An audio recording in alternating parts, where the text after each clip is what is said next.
چہرہ ہے کہ انوار دو عالم کا صحیفہ،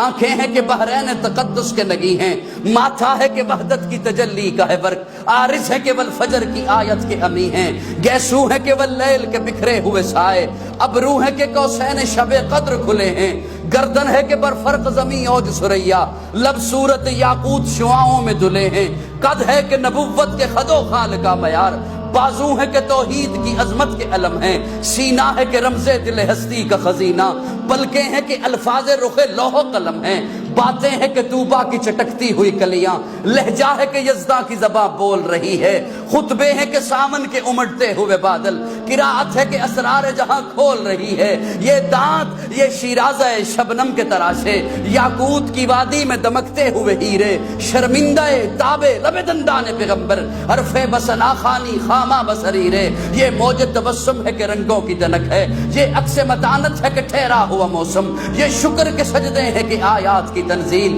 یہ آنکھ میں آنسو ہے کہ الہام کی رمجم، کہنے کو تو ملبوس بشر اوڑھ کے آیا، کہنے کو تو ملبوس بشر اوڑھ کے آیا، لیکن تیرے احکام فلک پر بھی چلے ہیں، انگلی کا اشارہ تھا کہ تقدیر کی ضربت، مہتاب کے ٹکڑے تیرے قدموں میں گرے ہیں، کہنے کو تو فاقوں پہ گزری تیری راتیں، اسلام مگر اب بھی نمک خار ہے تیرا، تو نہیں سکھائی تمیز من و یزداں، انسان کی گردن پہ صدا بار ہے تیرا، کہنے کو تیرا فقر تیرے فخر کا باعث، لیکن تو سخاوت کے سمندر کا کنارہ، کہنے کو تیرا فقر تیرے فخر کا باعث، لیکن تو سخاوت کے سمندر کا کنارہ، کہنے کو تیرے سر پہ ہے دستار یتیمی، لیکن تو زمانے کے یتیموں کا سہارا۔